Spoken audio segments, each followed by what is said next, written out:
అభిషేకాలతో స్వామిని ఆరాధించేము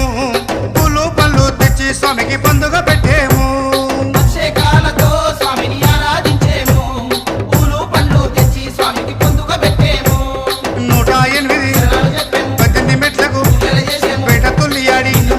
108 శరణాలు చెప్పాము 18 మెట్లకు పూజలు చేసాము పేట తుల్లియాడి నిన్న మెప్పించాము స్వామి రావయ్యో మణికంఠ రావయ్యా స్వామి రావయ్యో మణికంఠ రావయ్యా కందల రాజ పంచగిరీశ స్వామి రావయ్యో మణికంఠ రావయ్యా వందల రాజ పంచగిరీశ స్వామి రావయ్యో మణికంఠ రావయ్యా పంబావాస మాబడి పూజకు స్వామి రావయ్యా మణికంఠ రావయ్యా